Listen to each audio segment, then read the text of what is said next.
who is leading us on this submission. Thank you, Chairperson. That will be Mr. Mahlala. Thank you. Over to you, Mr. Nayo.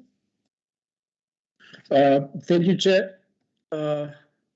This is an application by LNG Hub, a new entity that is planning to operate a storage facility in the form of ISO containers. So the applicant proposes that it is going to import ISO containers from Europe and therefore house them in Pinetown. And then from there, it will send it into customers within the different provinces as depicted in the submission. So they're looking in the KwaZulu-Natal province, Mpumalanga province, Gauteng province, Eastern Cape, as well as the Western Cape. So that's where they're planning to send these ISO containers as once they've received within the country. Chairperson, the capacities for these ISO containers, as its information is confidential, as it is depicted there on paragraph 7.1 on page 5 of 62. And the costs as well for these ISO containers is information that is confidential. We've done financial analysis for these ISO containers. And the business model is that they are going to lease these containers, they will not buy them, and therefore they'll pay them as they earn an income or revenue from their customers. We've listed the list of customers that they have on table 1 on paragraph 8.2. That information is confidential as well, Chair, on page 6. And also with regards to the funding for the project, the applicant had indicated that it had funding for the project as it is depicted on paragraph 8.4 and 8.5, Chair. And we had a post hearing on this application, and members raised raised questions with regards to the application under considerations. So we've depicted the concerns as they are, or the questions as they are on paragraph 10.2, Chair. So therefore, with those, Chair, we're requesting the REC to approve this application by LNG Hub to operate a storage facility. Thanks, Chair. Thank you, Mr. Nayo. Members, we've had the presentation. The submission is open for discussion or any other questions that members may have or issues of clarity. Thank you, members.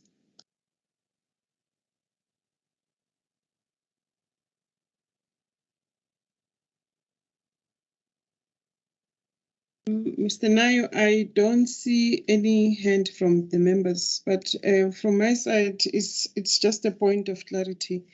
If you go to paragraph 4.4, we have an indication that the information from the applicant was deemed to be complete, or that it was deemed to be complete on the 28th of January 2022. However, when you go to 4.5, we are saying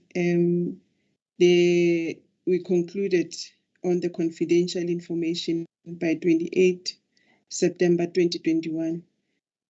For me, I find that confusing, because how would you deal with confidential information when the information that is still, there's additional information required from an applicant?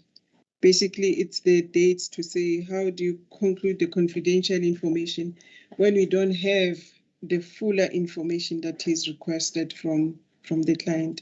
And you can see those dates there. So if you can clarify that for me, I will appreciate it. Then that's all that I had on this particular application. I see Mr. Mkiza's hand is up. Mr. Mkiza, you may come in.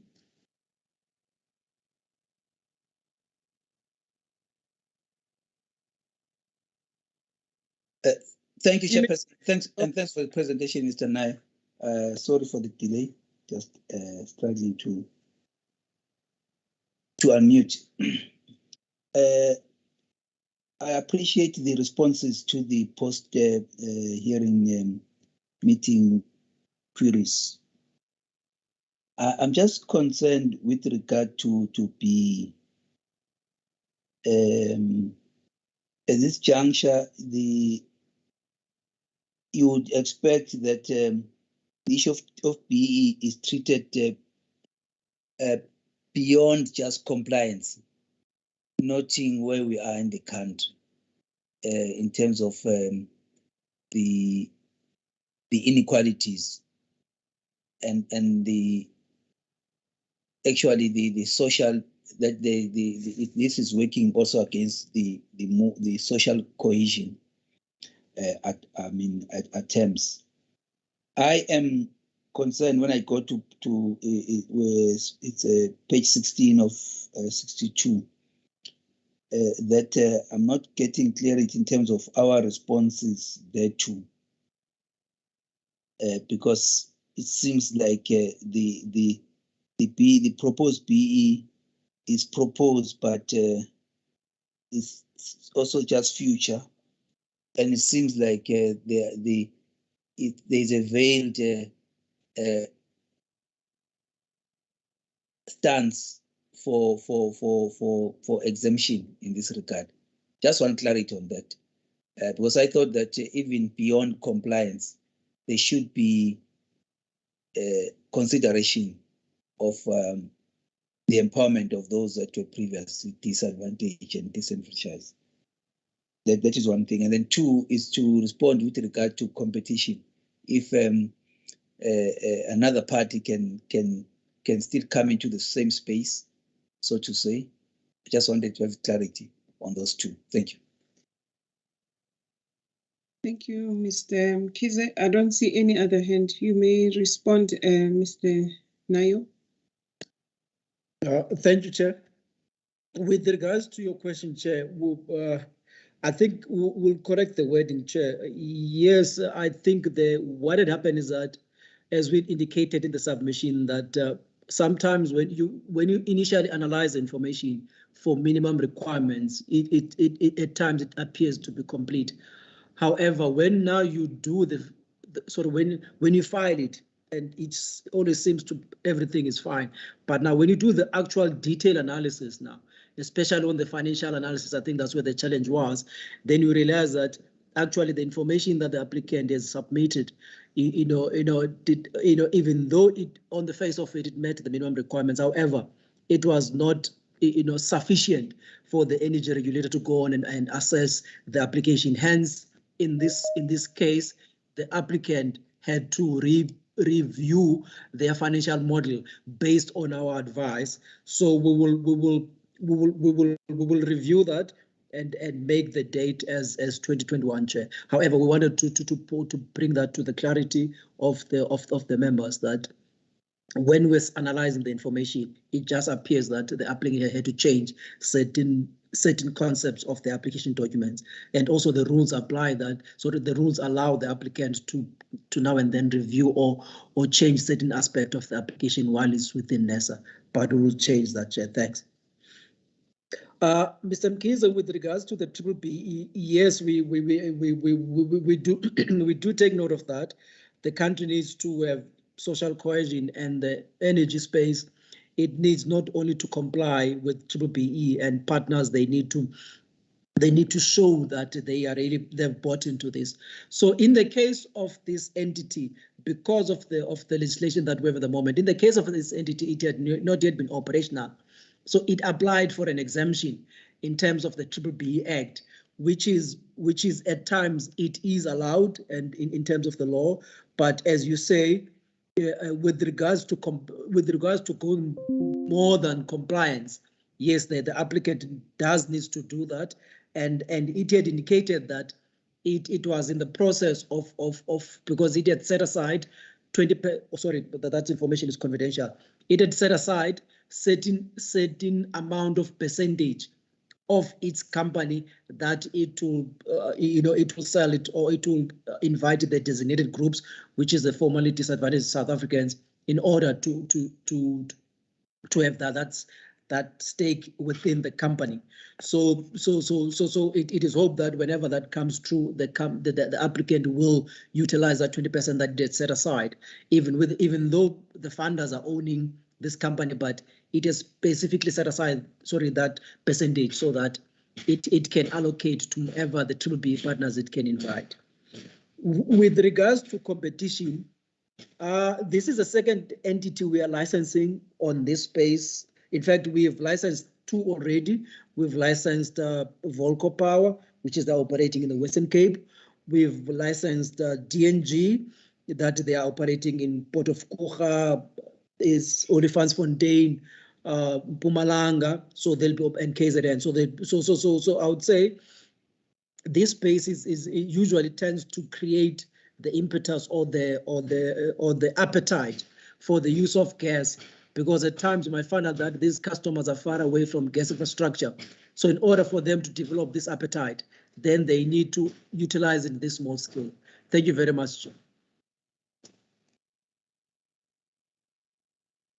Thank you, Mr. Nair. Just a follow-up question on my earlier question of clarity.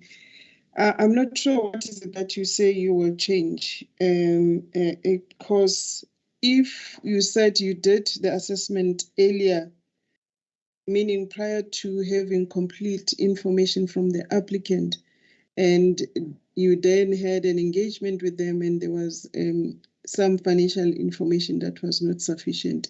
And I'm assuming when the applicant submitted that additional information, you had to go through the assessment again of saying what is being submitted, is it confidential or not? I'm just asking this so that we clarify the process issues, because some of these matters may end up in a court process. Therefore, we need to be careful and make sure that our processes are clear. So I'm not sure when you say you will change something, whether it's the date of the 28th, I'm not sure what is it that you're changing, because you cannot change that date if it was your first, if we deem it as your first assessment. And therefore, then there should have been a second assessment based on this additional information that you said you had to engage the client on, and that they had submitted it. Because once they've submitted that additional information, in my view, I think you should have assessed it and said to look at whether there was anything that was confidential or not. If there wasn't, I think in your report or in the submission, you should have stated that based on the additional information submitted, there was no matter or the financial part that was presented. There was nothing that would be deemed as confidential, something like that. But I don't think you answered that procedural question from my side in a satisfactory manner. Thank you. I also see Mr. Mkhize's hand is up. Maybe it's a follow-up question. Mr. Mkhize. Thanks, Chairperson. Whilst at it, Mr. Nayo, maybe if you can, working together with the other regulatory divisions, if you may just assist in terms of following up on the codes, the sectors, specific sector codes that are applicable to our sectors, because things seem to have just filled it up.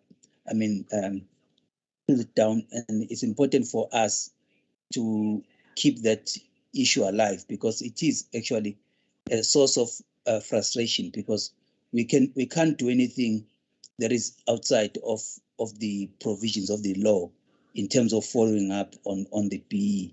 But we know that it's actually not up to date and in line with what the country is going through right now. Thank you. Thank you, Mr. Mkhize. I will allow Mr. Nayo to then come in, or Mr. Numalo. And again, let me recognize Ms. Maseti is present. She has just joined us. Thank you, Ms. Maseti, and welcome. We are on item 5. Mr. Numalo, I see your hand is up. Maybe let me take your hand first, and then we'll go to Mr. Nayo if he has anything to add after you have spoken. You may proceed, Mr. Numalo. Thank you, Chairperson. I just wanted to assist quickly just in clarifying the issue regarding the information that was outstanding and that was submitted in January. I think really what maybe the team needed to emphasize there is whether or not that information was confidential. I think I'm going to touch on that. That information was related to financial, matters, but it was the same as the information on which confidentiality had already been taken. So that is why it was not necessary to actually subject that information to further confidentiality decision, because a decision had already been taken on that. So in other words, the decision that was taken with regard to the confidential aspects of this application had already included that type of information. I think the team in pursuing this further, I just wanted further clarity to clarify certain aspects of that information, particularly around certain funding, which was already part of the confidential information that was decided as such. That's the part that I wanted to just clarify, Chairperson. Therefore, there will be no need really to change any date, because the information was indeed submitted in January. It was assessed as part of the assessment that was, had started earlier on. Then I just wanted to add again with regard to the issue that was raised by Mr. Mkhize around BEE. Indeed, Mr. Mkhize is correct. BEE is quite important. And if you look at the application, you'll see that the applicant has actually undertaken and set aside a portion of the interest to be taken by previously disadvantaged individuals. That means the applicant itself actually does recognize the importance of this aspect, Mr. Mkhize.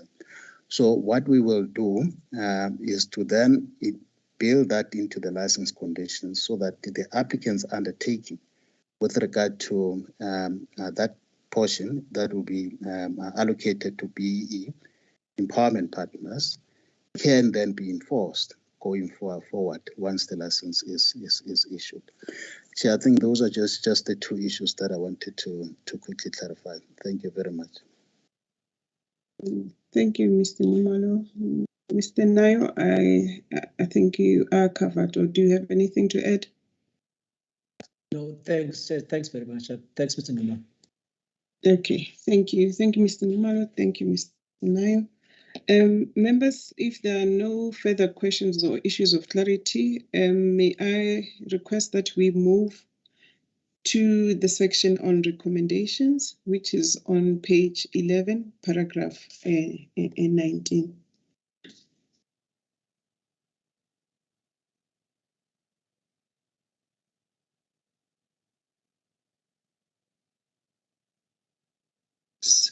I beg your pardon, sorry, I'm trying to get there in terms of the board pad.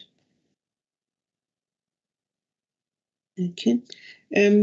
The recommendation is that the REC should approve the application by LNG Hub for a license to operate a gas storage facility in the Pinetown area of eThekwini Metropolitan Municipality in KwaZulu-Natal, and to approve the attached decision and reasons for decision that are attached as Annexure 1, and to approve the certificate and associated license condition, which are attached as Annexure 2.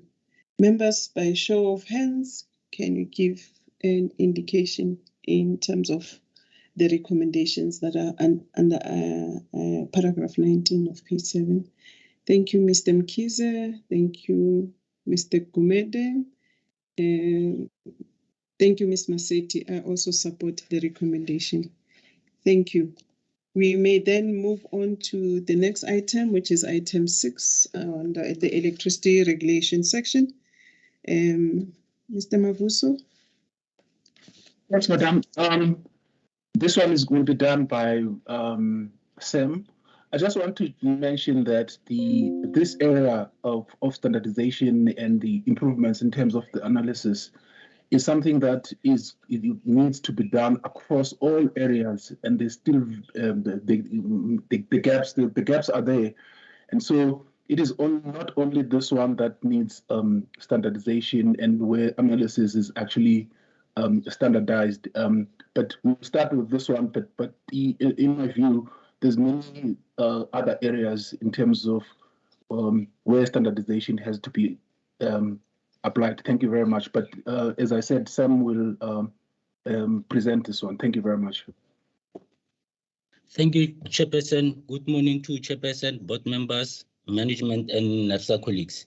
In this submission, the team is requesting the REC to note the progress regarding the issues that were outlined by the members during the municipal tariff approval process last year.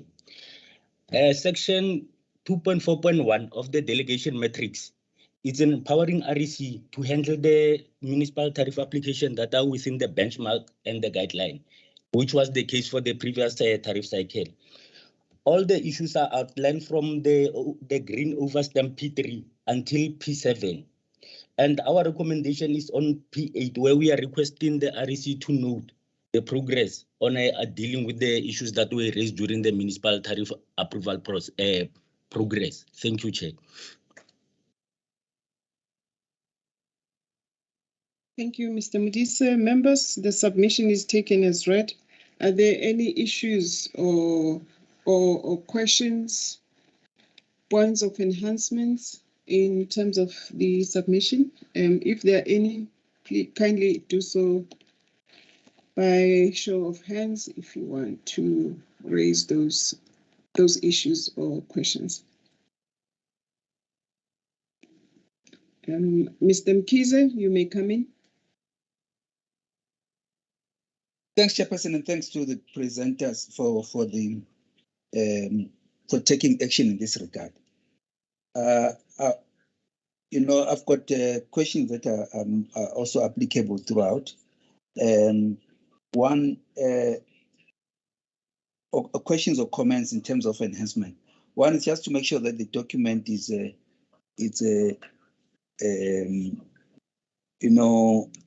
free of the grammatical challenges, so that one can be able to understand clearly what is being meant by what is written here.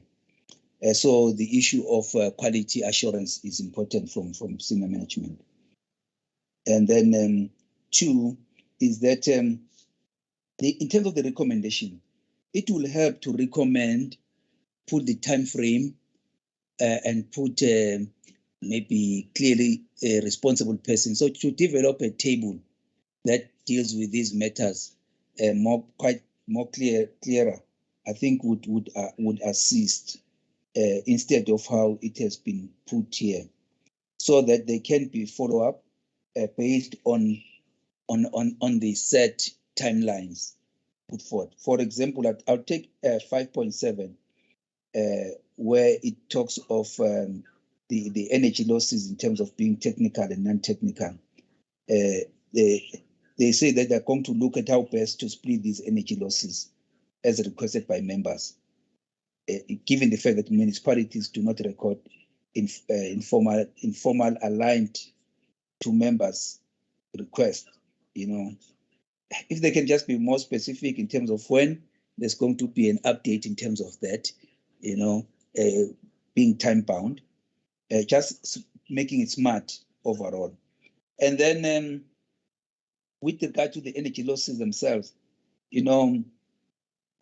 I think the approach here tends also to be not so strict and actually seeking to ensure compliance, monitoring and enforcement of compliance. It seems to be, very high level, just doing it for the sake of doing it. Municipalities are government, local government, and therefore municipalities, they must ensure that issues of safety and security are taken care of from their side, because they are government. Otherwise, it starts with municipalities until you've got a failed state. So I don't think that we should be allowing a situation where they must demonstrate that they did not get intervention. They are the ones that must intervene at the end of the day, because they are the big boss as government. So this must be crafted in such a way that it becomes more, maybe for lack of a better word, punitive on them, unless it can be demonstrated beyond reasonable doubt that they have tried their level best. because this has got also a criminal element. So it means we're just surrendering to criminals in this regard. So just my appeal on these issues. Yes, in terms of giving us an update, good, but in terms of really enforcing compliance, not convincing. One can't sit back and say, yes, indeed, this is going to be addressed. And then the last part, when it comes to the issue of percentage of, if I recall, percentage of the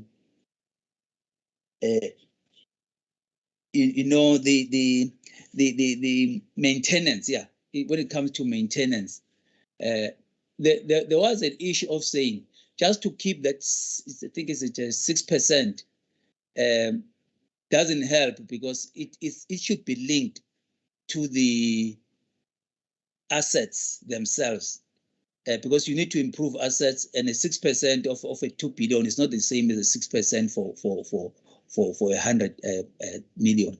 So I don't see it sufficiently addressed there, unless I've missed something. If you can just assist there, because this was also one of the things, considering the fact that the infrastructure at distribution level or municipal level seems to be having challenges. Thank you.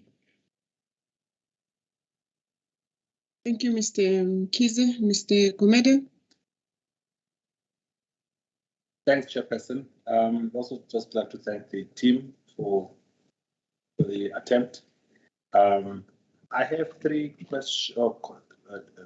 comments, Chair. The first one relates to, I don't see in this assessment anything that talks to benchmarks.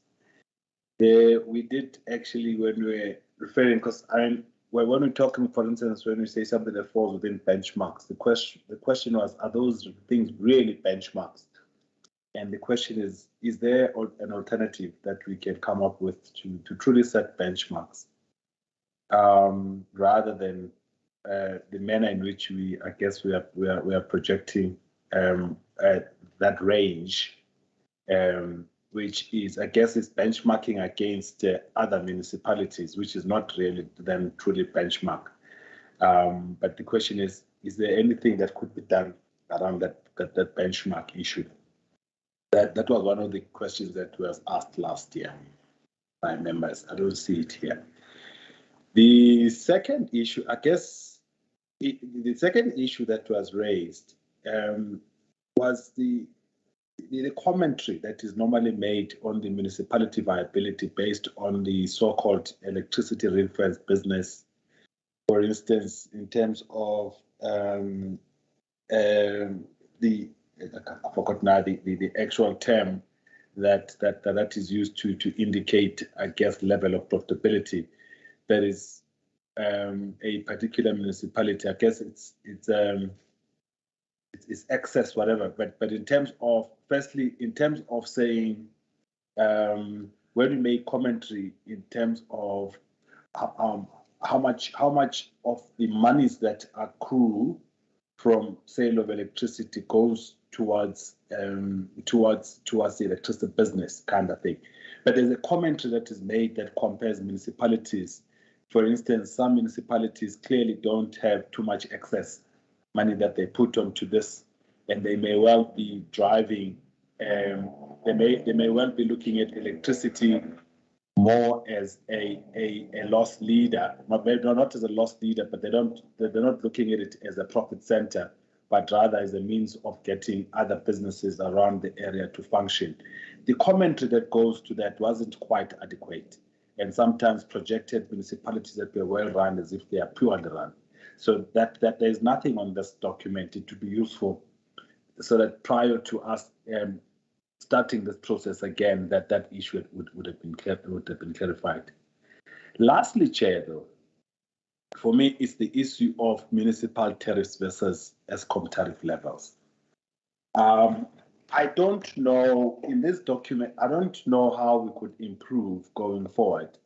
that comparison, because a lot of people have been saying, yes, NESA, you may be focusing on a wrong problem here, trying to solve, trying to manage Eskom's tariff. For instance, even at R1.37 per kilowatt hour, for instance, average tariff, the issues people are saying, that's not even what I'm paying. I'm paying R3 per kilowatt hour.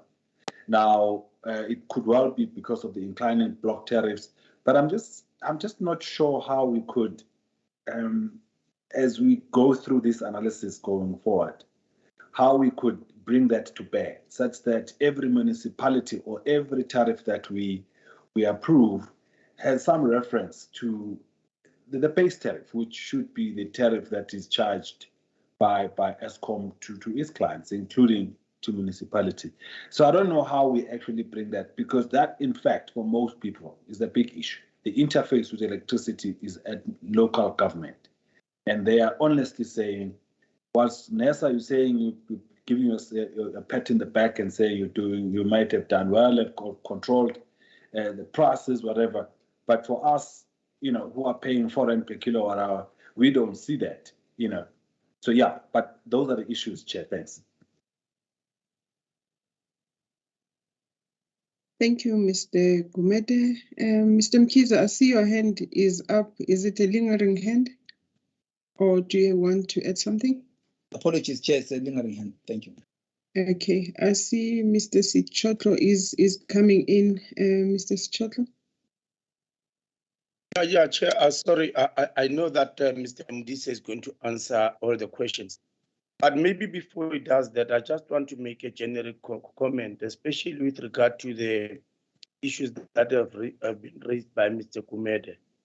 Chairperson, last year we embarked on a strategic planning process as the ELR division. And in that process, we identified electricity pricing as one of the high priorities for us. And we said that we need to review all the methodologies and not just Eskom methodologies. So the issue of benchmarks, the issue of the ranges and everything will be part of that process.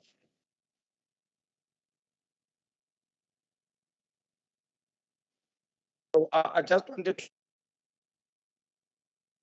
to make this, I think it's the specific questions, but yes, we are reviewing the entire electricity pricing methodologies, not just for Eskom, but also the municipalities, taking into account the pending restructuring of the industry. Thanks, Chair. Thank you, Mr. Sichotlo. Maybe you should have responded as well in a manner that will give members an indication as to how are we going to be approaching this process, which is going to be starting soon, whilst the methodology is going to be still being or is going to be reviewed. Will we have the finalized revised methodology before we start with municipal tariff applications? Maybe if you can indicate that, because I think Mr. Gumede's question was also requiring an indication in terms of how are we going to be proceeding soon with these tariff applications. Thanks. Yeah, Chairperson, unfortunately, it cannot be because the municipal process is starting very soon. As you may recall also, Chairperson, that we have actually approved pricing principles that will be used to enhance the current MYPD. And out of that, then there will then be the methodology that covers the entire industry. So this is unfortunately not going to be now, but it's something in progress. And if it may be, if with your permission, we can actually provide some kind of a project plan as to how we are going to go ahead with that. But I'll need to discuss that with my team and present it, probably not at the next meeting, but the meeting afterwards, Chairperson. Thanks. Thank you, Mr. Sichotlo. Mr. Mudise, there were those questions that were raised by Mr. Mkhize and some by Mr. Gumede. You may respond. Thank you. Okay, thank you, Chair. When it comes to the editing of the document, we acknowledge we will take that for language editor. And one of the issues that was raised by Mr. Mkhize was to say we need to update our recommendation to include time frames and responsible person. Chair, we will do that. And then also he questioned the approach on the energy losses to say we are not seeking compliance. Normally what we do when we realize that the municipality energy losses maybe are increasing, we then have that list that go to the compliance so that that municipality are audited, and then they need to have a commitment to say how are they going to implement the corrective measures. That's how we are trying to deal with that. And then when it comes to maintenance linked to asset value, the biggest challenge here, some of the municipalities, they don't even know the worth of their asset, even the location where the assets are. But when they are doing cost of supply, mostly the ones that are currently trying to do cost of supply, they have to go and find that information. So it also assists us as the analysts to understand the asset. I think as time goes, we will be in a position to make that call, especially on the asset registers. And when it comes to the benchmark, Chair, the thinking of the team was because there was a decision to say we're gonna change maybe the pricing approach, moving away from the MYPD to developing a price for generation, transmission, and distribution. The view of the team was that once that is getting approved, then there's no need for doing the benchmarks because the distributors will be having their own price from that methodology. And when it comes to comparison between ESCOM and municipality, the team's view is it is already taken care because when we do the analysis, we are using this ASP APP ratio, which is average selling price compared to average purchase price, which we are comparing the revenue that the municipality is going to generate, their average price and what they pay to ESCOM. So we believe that we, to a certain extent, we are considering the price that ESCOM is buying and the price that the municipality are buying from ESCOM and what they are charging. Thank you, Chair. Thank you, Mr. Mutisa. I see Mr. Mkiza's hand is up. Mr. Mkiza, I think this is a follow-up. Yes, I don't really want to delay the process of noting this report. I'm just concerned by the approach in terms of looking at the program for electricity regulation in our, like as being our space, and the opportunity actually to hold these municipalities to account, which will most likely also have a spin-off in terms of them being accountable for other services that they render to the public. You know, during lockdown, for example, I was supposed to be sitting at a different municipality and working from there, but because of poor service delivery, I had to move to another municipality and spend more time there, just because of that. And those municipalities will be sinking and sinking instead of getting up. I think it will help to have the program also from a bigger picture when we're talking, because the reference of saying certain things are not going to be done, for example, the issue of benchmarking because of other projects, when at the same time we might find ourselves having to do this work, we still need to look at tariffs now before those projects get completed. So we must be careful how we link up things which are actually delinked, and therefore we need to be able to look at the time frames in terms of what needs to be done and have the benchmarks, and not wait for the other process. Rather, let what has been done here assist the other process instead. So I'm concerned with that, because I think we are going to find ourselves in the same trap, even with even the applications going forward. Let us be very realistic in terms of the time frames of how things are going to pan out in terms of the program. So to get all our ducks in the row, we're able to do those things that you need to do in the interim whilst waiting for a new dispensation. Thank you. Thank you, Mr. Mchiza. Mr. Kumede? Or is it a lingering hand, Mr. Kumede? It's a thanks, Chair. It's not. Just a quick follow-up. I've just been reminded of one of the questions or one of the concerns raised during the past analysis. The so-called ASP, the average selling price, which turned out to be a net realized price, that it must be important to note and to separate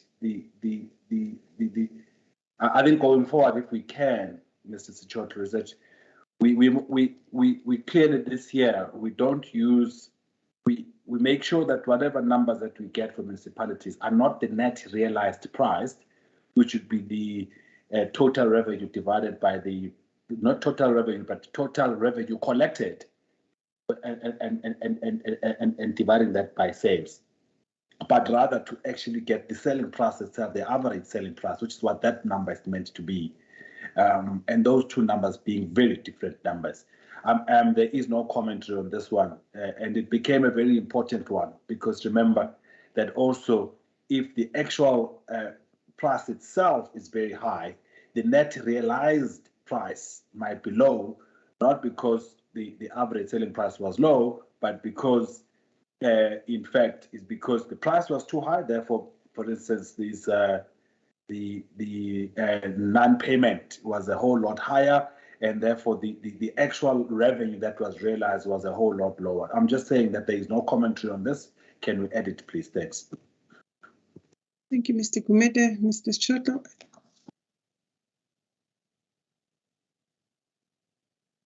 You're muted, Mr. Sichotlo. I don't know whether your hand is up. I would want to request members that we move on this matter. Mrs. Sichotlo? Can I make you a request? And I hear Mr. Kumede. Yeah. Your connection not very good. But you can try and proceed, Mr. Sichotlo. Yes, it was. Your connection, Mr. Sichotlo, we can't hear you. Maybe just do what you normally do. Yes, ma'am. The request that I'm making, and I think is moved. Oh, I don't know. Can I ask maybe then? Try again. Yes, I'll write it in the chat, please. Okay, I hope it won't delay us in making a decision, because I'm going to ask members that we move to recommendations. Yes, ma'am. If you hear me, let me write it in the chat rather. Okay. So members, let's just see what Mr. Sichotlo has to say. It may impact. Or maybe let Mr. Modise answer the question, and then we would. Yeah, it's fine, Chair. Okay, Mr. Kumede? Chairperson, I don't think it should delay the decision. I think we can move to a decision, Chair. I mean, it's just on my side, it's just commentary. It's something that I can also take with the team outside of the meeting. Okay, thank you. On that note.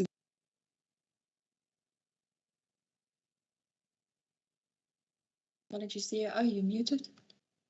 Sorry for that. Yes, thanks, Ms. Hattie. May we then move on to recommendations, which is on page 8, paragraph 14, particularly 14.1.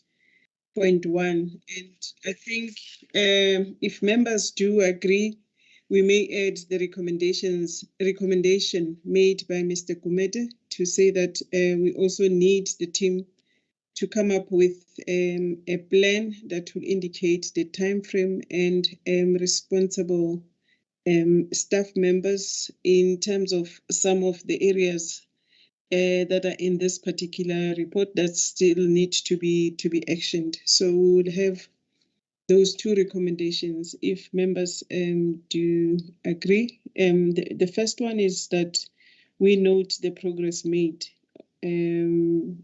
with regard to coming up with recommendations or solution addressing issues that were raised by the REC member during the approval of municipal tariffs in the previous year's cycle, and as well as that the team should come up with an implementation plan that indicates timeframes and those that are responsible for the actions that are still going to be undertaken by the team.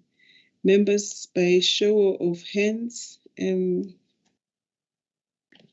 I get your indication? Thanks, Ms. Naseti. Thanks, Mr. Mkiza and Mr. Kumete. Colleagues, the recommendations or solutions that you have proposed are noted by the committee. Thank you very much, Mr. Mudisa. We have come to the end of our open session of our meeting. We will now close the meeting in terms of section 8.9 and move on to